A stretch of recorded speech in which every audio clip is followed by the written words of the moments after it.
Your boots, probably the most important bit of kit or personal kit that you're going to buy. Good morning, it's Glenn from Global Animal Welfare Solutions, and I've been meaning to do a bit of a boot review for quite a while, just never got around to it. I guess like you guys, I've been wearing boots for 25 years now. Back in the early 90s, when I first started working for the RSPCA as an ambulance driver, I used to wear Dr. Martens. I don't know if you remember the old Dr. Martens. They polished up well, but they had appalling grip. They had these little tiny slats on the bottom.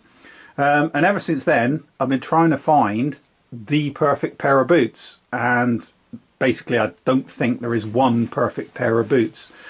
I started off looking at police boots, which back in the day weren't very well made. Then I went on to Pro boots, the British Army Pro boots, which were amazing for what I used them for back then, which was working in the Brecon Beacons. They're waterproof right up to the top. You know, you could stand in water and you'd have to go all the way over the top to get your feet wet. They were nice and warm. They were a great grip because they had the old military sort of commando pattern sole, but they were very, very heavy. So in the last 20 years, I've been trying out different boots. I've tried all sorts, from Magnums to some obscure cheapy brands, to Bates, to Knighton own brand boots. And I think I've decided that Bates are my brand. Now, these here on the right, these are Bates ultralight tactical sport boots, full leather boots. I've also had a pair of Bates Tactical Sport ultralight side zip fabric and leather boots, and the ones at the back are Knighton own brand side zip boots, which I'll do a separate review on. So boots, like I say, the problem with footwear and boots is it's very specific to you. You know, you find what you like, you find what's comfortable, and you know, you tend to stick with it.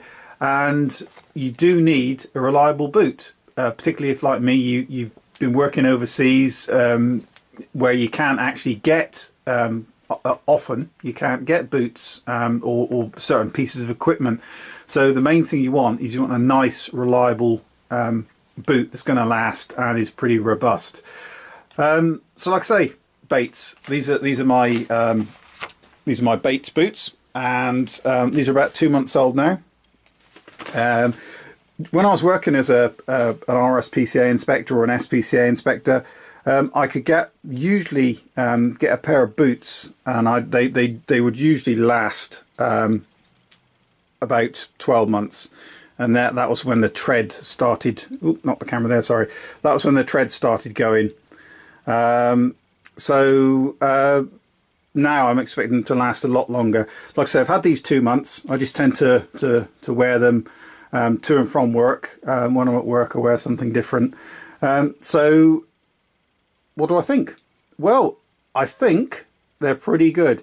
They're not as easy to bed in or to wear in as the Bates side zip boots, purely because they're leather. You know, you got leather boots, and they're obviously a lot stiffer. They are comfortable, although I have had a few problems with them wearing in. Mainly, I think the back of this. I probably can't see it very well. I probably can't, but does actually feel on one of the boots. You can feel the back of this this cleat, this lacing cleat. So it could just be I've just got a rogue boot, or it could be they're all like that. But it's settling down. It's still quite comfortable. But these aren't boots. Certainly, these aren't boots that I'd want to just take out of the box and go off and wander around the world with. I nearly did. I went off to the States a while ago and I thought about wearing these, but I was only going to take one pair of boots. And the problem with that was, if I did find out these were not quite as comfortable as I hoped, or they didn't wear in, then I'd be stuck basically. So So I didn't take them, but that's not because I won't in the future. It's just because obviously at the time they weren't quite worn in. Now, say, not really a long-term review. I've only had them a couple months, but they seem to be wearing quite well. The only fault, other than obviously they do take some wearing in, the only fault I would say is that the tongue's not sewn in. Now, obviously they're leather. They're not Gore-Tex lined. But the problem I have is the tongue isn't sewn in at all. You basically you're all the way down to probably about here before you get the bellows that attaches the tongue to the side of the boot. And I think, you know, it would have been a nice touch to actually have a full length tongue, you know, bellows. For no other reason than you know, you're going to get muck and dirt and stuff and sand, and if you are wearing them in hot climates, although you'll probably have the fabric version, but if you are wearing them in hot climates, then you know you're going to get stuff getting inside here. So it would have been nice to have the bellows part of the tongue sewn in all the way to the top, but you know, it is what it is. So you get a kit. Well, I got a kit. I got these from Lite 999. And you get the box, you get an instruction manual, you get a bit of a brochure, and you get this rather naff multi-tool.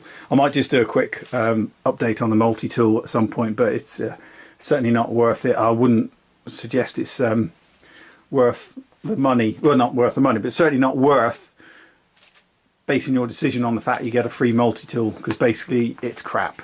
So there you go. So as of December 2014, these cost about £90 in the UK from Knighton.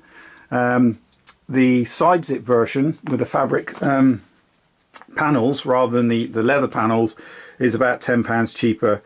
And if you want a comparison, sort of Magnum Classics are about 72, that kind of thing.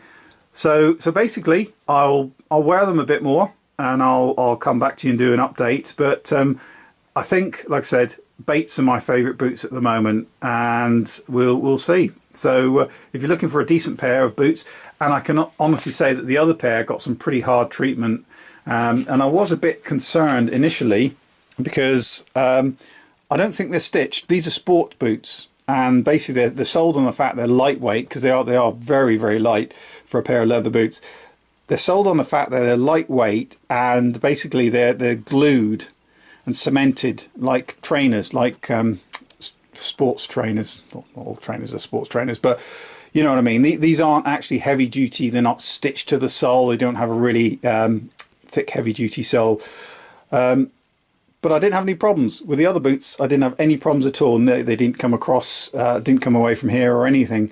So I'm pretty hopeful. Like I say, I'd take these abroad. You know, I think they're a good boot. You know, and I have had probably hundreds of pairs, possibly not hundreds, but getting on for, you know, 3 figures pairs of footwear in the last 25 years. And you know, I do like these. So they got a decent grip, they don't slip, and there you go. So Bates Tactical ultralight boots, full leather. We'll see how they go. So thanks for watching. Your boots, probably the most important bit of kit or personal kit that you're going to buy. Good morning, it's Glenn from Global Animal Welfare Solutions, and I've been meaning to do a bit of a boot review for quite a while, just never got around to it. I guess like you guys, I've been wearing boots for 25 years now. Back in the early 90s, when I first started working for the RSPCA as an ambulance driver, I used to wear Dr. Martens. I don't know if you remember the old Dr. Martens. They polished up well, but they had appalling grip. They had these little tiny slats on the bottom. And ever since then, I've been trying to find the perfect pair of boots. And basically, I don't think there is one perfect pair of boots. I started off looking at police